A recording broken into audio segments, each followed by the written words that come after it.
Ләббәйк Аллахумма ләббәйк, ләббәйк ла шарика ләка ләббәйк деген секілді дұғаларды осында айтып жүрміз ғой. Пайғамбар алейхиссалам бір хадисінде айтады. Алла тағала, аспан әлемдегі Каабаны айтады. Бір періште келеді дейді. Бір рет дегенім 7 рет тауыпты айтып жатырмын. 7 рет тауып жасайтағыны келесі бір періштеге кезегін береді дейді. Ол періштенің, әлгі бір тауып жасап өткен періштенің кезегі қияметтің күніне дейін қайтып келмейді дейді ол. Ойлаңыз енді. Пайғамбар алейхиссалам айтқан, мынау қиямет деп айтқан, содан бері міне 14 ғасыр өтті. Ал енді ойлаңыз енді. Мынау Қағбаның құрылғанына Адам алейхиссаламнан бері тұрғызылған құлшылық орны ол. Құранда Алла тағала Али Имран сүресінде сендерге Қағба жер бетіндегі соғылған ең алғашқы құлшылық орны деген. Біз енді қараңыз мысалға. Мен өткенде де мысал келтірдім. Алла тағала мынау Қағбаға жаны таза болған, бүкіл күнәдан арылған, пәк адам келу керек болса, мына жерде сізбенен мен отырмайтын едім. Мынау Қағбада ешкім жүрмейтін еді. Қағба қаңыра бос қалар еді. Алла тағала сізбенен біздің күнәләрімізді кешіру үшін не істейді? Алып келеді осындай орындарға. Әйел кісілер біледі, кір жуған кезде қалай жуасыз? Бірінші жақсылап ыстық суды ысытасыз. Оны тазикке құясыз, оған порошок саласыз. Сосын әлгі кіріңізді саласыз, оны не істейсіз? Әбден ысқылайсыз кірі кеткенше. Әбден ысқалайсыз. Салып тұрып ысқалайсыз. Алла тағала сіздің де күнәләріңізден арылту үшін не істеп жатыр? Сіздерді де ысқалап жатыр, біздерді де ысқалап жатыр. Ысқалағанда қалай ысқалап жатыр? Біздің бір жеріңізге зиян беру, сіздің бір тәніңізге, жаныңызға бір ауырлық емес, бәлкім сіздің күнәләріңізді кешірту үшін кейбір мәселелерді сіздерге сынақ қып береді. Құранда Алла тағала айтады ғой әлгі бір жерде. Ей мұсылмандар, сендерге не болды? Әуелгі қауымдардың көрген қиындығын көрмей, сендер жәннатқа кіреміз деп ойлайсыңдар ма дейді. Одан қала берді Бақара сүресінде астаузбилля وَلَنَبْلُوَنَّكُمْ بِشَيْءٍ مِنَ الْخَوْفِ وَالْجُوعِ وَنَقْصٍ مِنَ الْأَمْوَالِ وَالْأَنْفُسِ وَالثَّمَرَاتِ дейді Раббымыз. Ей пенделерім, ей мұсылман жұртшылығы, сендер ойламаңдар, сендер сынаққа ілінбейміз деп. Сендер міндетті түрде сынаққа ілінесіңдер. Қандай сынақтар ол ілініп атқан біздің? Бізді қорқынышпен сынайды, бізді аштықпен сынайды, бізді шөлменен сынайды. Сонымен бірге жақын туған туысыңыздың жанын алуменен сынайды Раббымыз Алла. Одан басқа не бар сізде? Проблема бар ма? Осы сәттен осында үлкен проблемалардан шығатын екі-ақ жолыңыз бар. Одан басқа жол жоқ. Не сабыр сақтайсыз, не шүкір етесіз болды. Екі-ақ жолыңыз бар. Әлгі Абайдың жақсы бір сөзі бар ғой. Алдың жалың, артың мұз, барар едің қай жаққа дейді. Яғни алдыңыз жалын, артыңыз мұз болып тұрған кезде, яғни сынақтар келіп тұрған кезде қайда барасың дейді Абай. Сол кезде баратын бір-ақ жеріңіз бар. Ол Раббыңыздың құзыреті ғана. Раббыңызға, уа Алла, менің дұғаларымды қабыл ет деуменен сіздер осы сынақтардан, осындай бір проблемалардан шығасыз. Жер бетінде пайғамбарлардан асқан проблемаға сынаққа ілінген адамдар болмаған. Мысалы, қазір Меккеде жүрміз. Меккенің өзінде пайғамбар алейхиссаламға не деген зұлымдықтар болған. Мысалы, Бауыржан Момышұлы атамыздан қазіргі заманның батыры кім деген кезде ол кісі не деп айтқан жауап бере аласыздар ма? Әйел адам деген, қыздар деген. Неге деген кезінде өмірі білмейтін, көрмеген, танымайтын отбасыға өзінің отбасын қиып барады дейді. Арғырай соның ұрпағын көбейтеді, әлгісін тағы да. Менен сұрасам мен былай деп жауап беретінім. Қазіргі заманның батырлары кім десе, мен намаз оқитын, орамал тағатын, Раббысының парыз еткен амалдарын орындайтын адам деп айтар едім. Неге? Қазір барлығымыздың көзіміз ашық, көкірегіміз ояу. Пайғамбар алейхиссаламды кім қай тілде тарихын оқимын десе де оқуға болады. Біздің Қазақстанды қазіргі қоғам кезең дәл пайғамбардың кезеңіндей кезең. Неге? Себебі бізде қазір тек Қазақстанда емес, бүкіл әлемде тенденция болып жатыр. Ол не тенденция ол? Құдайды жоқ деп шығару. Мысалы, қазір бір әулетте, өзіңіздің көршіңіздің үйінде бір қыз орамалға оранса, қандай проблема, Қандай проблема? Глобальная проблема это. Неге? Өйткені айтатын бірақ сылтау бар. Ол не сылтау? Сені кім алады? Расымен ғой, сені кім алады? Орамал тағызын басыңа қап киіп аласың, кім алады дейді. Рас қой, намаз оқыса, ана жерден тисеміз, мына жерден бір тисеміз, аяқтан шалудан. Жоқ, олай емес. Сіз Абу Лахаб, Абу Жахил секілді болмаңыз. Құранда Алла тағала таббат яда аби лахаби уа таб деген. Расында ол Абу Лахаб ол тозақы деп Алла тағала аят түсірген. Және сонымен бірге Абу Лахабтың өзін ғана тозақы демеген Алла тағала, әйелін де тозақы деп айтқан. Сол секілді сізбенен біз, Құдай сақтасын, Абу Лахаб секілді күні атаулыға неғылып қоймайық, бой алдырып қоймайық. Абу Лахабтың әйелі не үшін тозаққа кіреді десе, пайғамбар алейхиссалам намаз оқып атса, намаз оқитын жолға кетіп бара жатса, не істейтін болған? Тіке шашатын болған жолына. Дәл біздің қоғамдағы адамдар секілді. Намаз оқуға кетіп баратса, әй жассың ғой, өмірің алда ғой, сен қайбір күнәң үшін намаз оқып жатырсың деген секілді әңгімелерді айтамыз. Қазір араларыңызда көпшілеріңіз мысалға пенсияға шыққанда намаз оқуды бастағандар бар. Абай айтады ғой, жасымда ғылым бар деп ескермедім, пайдасын көре тұра тексермедім. Ер жеткен соң түспеді уысыма, қолымды мезгілінен кештермедім дейді. Сол кезінде намаз оқыңыз деген адамдарға қазір кім жаттады? Құнт дұғасын кім жаттады? Қиын ғой қазір. Ат-тахияттың өзінде кей кездері Аллахума солли мен Аллахума бәріктің өзін жатастырып аламыз ғой кей кездері. Сәна дұғасын оқымағандығымызды ұмытып қаламыз. Тіпті өзімізде де бар проблема. Не ол? Нешінші ракат оқығанымызды өзіміз кей кездері ұмытып қаламыз. Рас қой ол.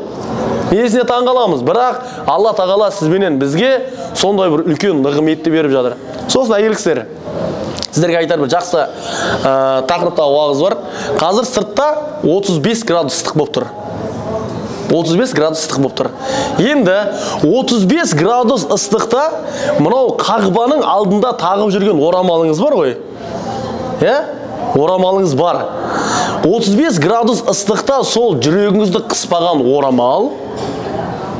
орамал, ертең Қазақстанда минустың төңірегі 0 градус болып жатыр. Таққан орамалыңыз жүрегіңізді қыспайды. Себеп 30 градуста жүрсіз. Кеше тауып жасадыңыз, бүгін тауыққа бардыңыз, намазға бардыңыз, құлшылығын жасадыңыз. Оказывается, орамал нені қыспайды екен? Жүректі қыспайды екен ғой. Ол біз өзіміз солай дегенбіз. Орамал тақсам жүрегім қысылады, андай істесем мынандай болады, мынандай істесем былай болады. Мен айтам, айналайын 40 градус ыстыққа шыдаған адам Қазақстандағы бір 20-30 градус ыстыққа шыдайтын шығар орамалдың астында деймін да. Манаға момышұлының мысалы ғой. Жоқ, адамнан қысылады. Анау Абдығаппар ұстаздың бір жақсы бір сөзі бар. Алла рахмет алсын.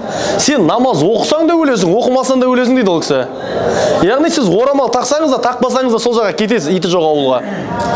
Иті жоқ ауылға бәріміз көшіміз түзеліп кетеді. Қорқыттың мазары әр жерде бар. Қай жерге барсаң да Қорқыттың мазары деген сөз бар қазақта. Сондықтан егер өлім сондай ащы болса, пайғамбар өлмейтін еді. Мұхаммед алейхиссалам қайтыс болмайтын еді егер өлім сондай бір жаман болса. Біз оның артында сағынып қалмас едік, өлім сондай жаман болса. Сондықтан сізбенен біздің амалымыз ертең бізге көмектесетін дүниеміз ғана болды. Одан басқа дым жоқ. Әлгі Абай айтқандай, алдың жалың артыңыз қарап барар едің қай жаққа. Яғни сізде дін түзеуі мүмкін, бірақ сіз дінді бұзбаңыз. Мен мана жоғар баста айттым ғой, ет сасса тұз себесің, тұз сасса неңді себесің. Яғни сіз қате болсаңыз, сіз дұрыс емес жолмен жүрсеңіз, дін сізді туралайды. Бірақ сіз дінді бұзсаңыз, онда сізді ештеңе түзей алмайды. Адам ұрса түзеледі, Құдай ұрған емес деген. Мен түсіндіре алдым ғой, жалпы, иә? Яғни біздер адам ұрса бір жеріңіз көгереді, үйтеді, бүйтеді, бірақ Құдай ұрса, ол көгермей кетеді адам. Сол үшін Құдай сақтасын. Құдай сақтасын. Әңгіме қай кезде көбейеді, білесіздер ма? Сөз таусылғанда көбейеді. Кәлима. Кәлима дегені сіздің зікіріңіз. Қазір осы жерде үндемей, қазір мен отырайын, Абидин ұстаз отыр міне. Үндемей отырсақ, бәрімізде не көбейеді, білесіздер ма? Әңгіме өсек көбейеді. Бір ғалымның бір кереметтей бір сөзі бар. Егер адамдар дейді, анау бізде чесноктың иісі бар ғой, чеснок жеген адамның асқазанынан жағымсыз иіс шығып тұрады. Дәл сол секілді чеснок шай жеген адамның аузынан жағымсыз иіс секілді біреуді ғайбаттаған иісті сезгенде еді адамдар дейді, бір-біріне қарап сөйлемей қоятын еді деген. Қазір мына жерде Абидин ұстаз үндемей отыр, мен үндемей отырсам, ауылдағы Күләнданың құлағын шыңылдатамыз, көршіміз Сапаргүлдің құлағын шыңылдатамыз, қайтып келген әлгі дүниелерді, малдарды не қыламыз, түгендеп отырамыз ойша. Алла тағала Құран-ы Кәрімде бір-бірлеріңді жамандамаңдар. Тіпті кей мәселелерде Худжрат сүресінде жаман ойдың өзі күнә деп айтқан. Біз айтамыз, Құдайдың өзі кешірсін дейміз де, әңгімені періп отыра береміз. Өтірік әңгіме болсын, әлгі өсегі болсын, басқасын басқа. Не істейміз? Құдай кешіреді ғой шіркін дейді. Еле болмасам, қайтыс болған адамның артынан не дейміз? Жер жеткізіп бармасын құрғырда. Өтірік айтып жатқан жоқпын ғой деп, олар әңгіме сойып отырады. Ол өтірік емес қой деп қояды. Өсек. Ол міндетті түрде ол не болмауы керек. Ана жақта ол көрсін, көрмесін, ол өсек болып саналы береді ол. Ана біз өзіміз мынандаймыз. Біреудің құлағын шыңылдатсақ, бәледе шыңылдатамыз. Біреу өзін біздің құлағымыз шыңылдатса, Тұрсынбектің айтқан бір жақсы сөз бар ғой. Мен осы Сапаргүл Күләнді жамандап отырау деп, ар жақтаға біреудің құлағын шыңылдатып бере саламыз біз. Сол үшін Құдай ол нәрседен бізді не қылсын, сақтасын. Манағыдай нәрсе ғой. Біз күнә атаулыдан мына жердегі жүрген бәріңізді Алла тағала тәубелеріңізді қабыл ету үшін алып келді. Не де? Мысалға да, Құдай тағала сізбенен бізге рақым төкпесе кім төгеді айтыңыздаршы. Уәл инсан ле раббихи лаканут деген аят бар Құранда. Расында адам баласы Раббысына наразы деген аят бар. Не үшін наразымыз біздер? Біздер дұға қыламыз, я Алла, күнәләрімді кешір, жарылға деп дұға қыламыз. Бірақ сол дұғаны жасап бола соумен күнәға қарай ұмтыламыз. Күнәға қарай ұмтыламыз біз. Ана қағбада жақсылап жылап аламыз, я Алла, күнәләрім кешір. Абидин ұста сәл бір қатты жүріп кетсе, Абидин жай жүрсеші. Адасып кетті, табанымыз ауырып кетті. Міне көрдіңіз бе? Біз Раббымыздан кешірім сұрап аламыз жақсылап. Я Алла, кешір, күнәләрім бәрі жарылға деп көзіміздің жасын көл қыламыз. Көзіміздің құрғағын жасы кетіп сүртіп болғаннан кейін не қыламыз? Әлгі иығыңыздан түртіп кеткен ана қара киініп алған әйелдер бар, ихрам киіп алған ер азаматтар бар, коляска табаныңызға, аяғыңызға тиіп кетсе, ой деп тістеніп тұрып не қыламыз? Жоқ, бұл жер Раббыңыздың рақымы түскен мекен болғандықтан Пайғамбар алейхиссалам жүрген мына жерден ойлап қалмаңыздар сіздер. Сіздер кімнің соңынан жүргендеріңізді, кімнің ізімен жүргендеріңізді. Мына жерде Қағба бұл ойнайтын жер емес бұл. Қағбаны Пайғамбар саллаллаху алейхи вассаламның атасы, Пайғамбар саллаллаху алейхи атасының кезінде не болды? Піл оқиғасы болды. Алла тағала бұл Қағбаны пілден құтқарып қалған. Пілден құтқарып қалған. Кесет, жаншып, немізге дейін, ішек шабағымызға дейін ақтарып кететін пілден құтқарып қалған Алла. Не үшін? Сіз бенен мен үшін. Сіз бенен мен үшін Алла тағала оны пілдің табанның астынан сақтап қалған. Не үшін ол? Сіз бенен біздің тәубеміздің қабыл болатын орны болғандықтан. Намазды Қазақстанға барғанда да оқи аласыз. Намазды бөлмеде де оқи аласыз. Намазды осы мешітте де оқи аласыз. Бірақ тауаф деген нәрсені қайда жасайсыз? Қайда жасайсыз? Айтыңызшы. Тек Қағбада ғана жасай аласыз. Сондықтан Қағбадағы беріліп жатқан нығмет бұл басқа елдерде, басқа жерлерде берілетін нығметтен бөлек оның есебі. 2 рәкат намаз оқысаңыз қанша? 100 мың есема? Оқи беріңіз. Біздікілер әлгі бір цифрларға қатық болады. Мысалға тәспінің өзін беріңізші. Мұна тәспі 33 рет айналамыз. Субханалла, субханалла, субханалла, субханалла, субханалла, алхамдулилля, алхамдулилля, алхамдулилля, Аллаху акбар, Аллаху акбар. Біз бірақ күнәмізді дәл осы тәсбих секілді не қылмаймыз, сараламаймыз. Біз неге екенін белгісіз, тек Раббымыз айтқан кезде ғана не қыламыз, тәсбихке сала бастаймыз. Рас қой. Субханалланы 33 рет айтсаң, жәннатқа кіреді дейді. О, бол, субханалла, субханалла, субханалла, субханалла, субханалла, субханалла, субханалла, алхамдулилля, алхамдулилля, алхамдулилля, Аллаху акбар, Аллаху акбар. Күнәні егер біз осылай санайтын болсақ дейді ғалымдар. Мынау біздің айтқан субханалла мен алхамдулиллямыздың санынан асып кетеді дейді. Біз неше жылдан бері намаз оқыдыңыз десе, біз сразу сандарды айтамыз. 10 жылдан бері намаз оқып келе жатырмыз. Алхамдулилля деп қоямыз. Бірақ неше жылдан бері күнә жасап жатырсыз десе, немесе неше уақыттан бері тәубе еттіңіз десе, айта алмай қаламыз. Қағбаны бірінші рет көрген кезде бәріңіз жыладыңыздар, е? Бәріңіз жыладыңыздар. Не үшін жыладыңыздар, айтыңыздаршы. Күнәлеріңізге тәубе еттіңіздер, е? Әсіресе әйел кісілер түсінеді, біз еркектерге онша қызық емес ол тема. Үйлеріңізден ұзатылып баратқан кезде жыладыңыздар ғой, е? Сол кезде не үшін жыладыңыздар? Қайтып бармай қалам, ата-анамды көрмей қалам деп жыладыңыздар ма? Бірақ көрдіңіздер ғой ата-аналарыңызды, дұрыс па? Бірақ мына Қағбаны көргенде, дәл мақұл ұзатылып келдіңіз үйге. Күйеуіңіздің отанына ұзатылып келдіңіз. Қайтып үйіңізге барғанда жыладыңыз ба? Жылаған жоқсыздар, мама қалайсыздар, не сақтарыңызға деп кірдіңіздер. Ал бірақ Қағбанан келген кезде де жылайсыз. Ертең қайтып бара жатқан кезде де жылайсыз. Әкеңіздің үйі ме ол? Или сіздің ұзатылып келген қайын жұртыңыз ба? Жоқ, олай емес. Бұл Раббыңыздың мейірімі түскен орын болғандықтан не қыласыз? Мынау өзіңіздің жан дүниеңіздегі жылауыңыз ол не қылады? Әлгі нәрселерді тазалайды. Сондықтан мына жерде әй жақын ғой бара саламыз деп жүрмеңіздер. Мүмкіншілік. Келгендеріңізде неше күн болды? Мысалға мен өзім тобым 22-сіне келгендер. Қанша болды? 5 күн болды. Әне, 5 күн. Қараңыздар енді. Бірінші келе жатқан кезде кісілер былай деп айтады. Осы умраға келерден алдын. Қанша күн десе, 10 күн десе. 10 күн ба не дейді. Біреу айтады. 10 күн ба дейді. Біреу айтады. 10 күн жақсы дейді. Енді бұл үшеуі де бір санды айтып жатыр. Бірінші адам 10 күн деген проблема мына жерде. Көз алдына проблема, адасып қаламын, ойбай аш қаламын, ойбай не болады екен, ойбай анау, мынау. 10 күн деген адамның өмірі дәл солай 10 күн секілді өтеді. Созылып, анағанда үлгермейді, мынағанда үлгермейді, уақыт өтпей кетеді ана кісіге. Ұйықтайды, ұйқысы қанады, бірақ қараса 10 минут ұйықтаған. Қағбаға барайын дейді, жүргісі келмейді. Әлгі 10 күн деген адамға көзді ашып жұмғанша өтеді де кетеді ол. Неге? Өйткені Алла тағала оған не беріп жатыр? Берекет беріп жатыр. Сол анау 10 күнге келген адам мен 10 күнге келген адамның разницасы, екеуі де күнде өмір сүріп жатыр. Бірақ мына 10 күнге келген адамның істеген ісінде береке жоқ. 10 күнге келген адам бәдәл умраға да үлгеріп жатыр, тауафта жасап үлгеріп жатыр, садақаны да жасап үлгеріп жатыр. Әлгі жерде басқа да басқа дүниелерде намазда, тахаджудқа үлгеріп жатыр. 10 күнге келген адам таң намазда ұйықтап қалады. 10 күнге келген адам бәдәл умраға баруға қиналады.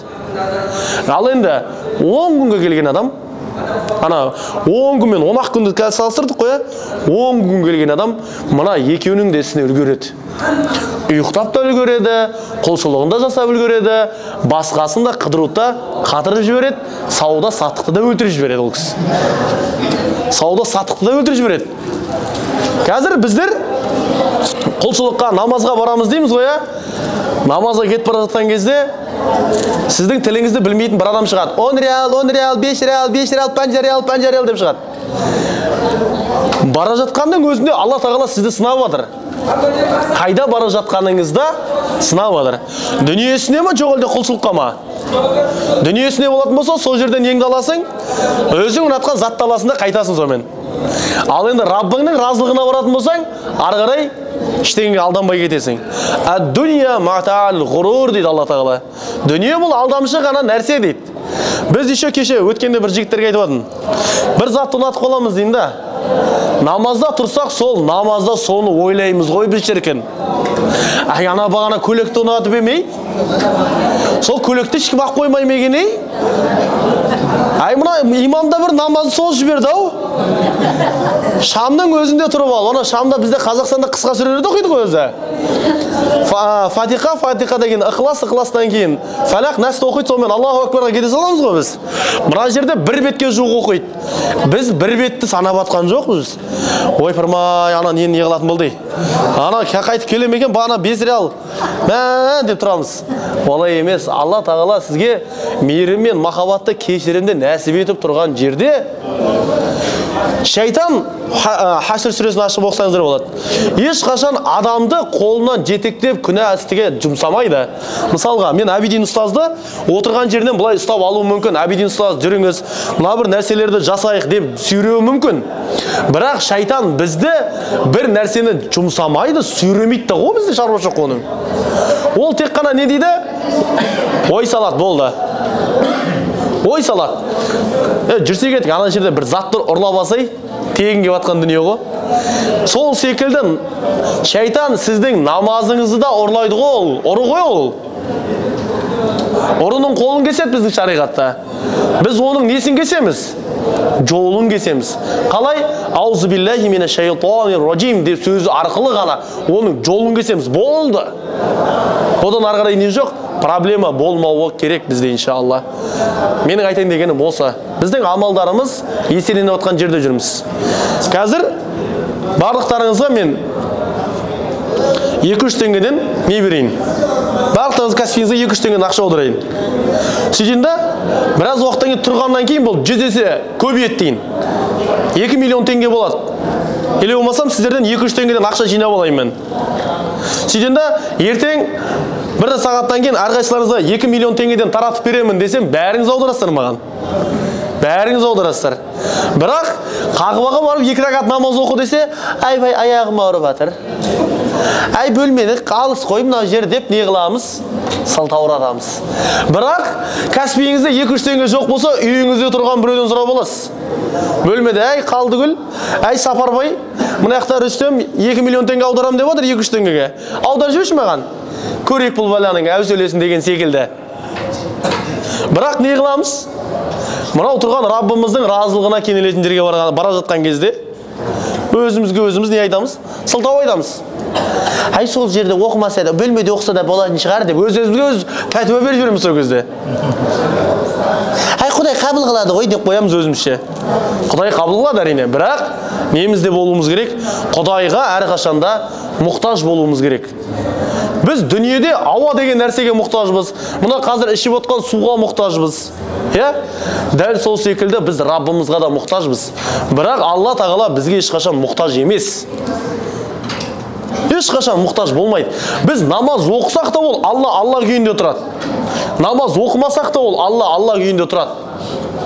Мен намаз оқып жатырмын, Алла тағала маған бәрін беру керек деген нәрсе жоқ. Немесе Пайғамбар саллаллаху алейхи айтады ғой, бұл дүниенің мысалы Раббының алдында бір қанат шыбынның қанатындай қадірі жоқ дейді. Егер қадірі болса еді де, христиандарға, еврейлерге дүниеден дым да бермейтін еді дейді. Мысалға да, ойлаңыз енді. Сондықтан мына жер Раббыларыңыздың нағыз акциясы ғой. Раббымыздың акциясы. Қазір Қазақстанға барсаңыз, Каспий жұма деген дүние бар. Каспий жұмада 24 айға бір-біріне зат беріп жатса, мен сияқты ақмақтардың алатын ең бірінші дүниесі не ол? iPhone 14 Pro Max. iPhone 14 Pro Max. Дәл сол секілді мына жерден Алладан сұрасаңыз, адалынан, я Алла адалынан бер десеңіз, Раббыңыз береді. Мысалы, менің қасымды қырып тастайық қазір отырған жерінде. Мен қалай оқып қалам? Осқынсыз оқып қалам ғой, қасым жоқ, мына жерден қараңыз.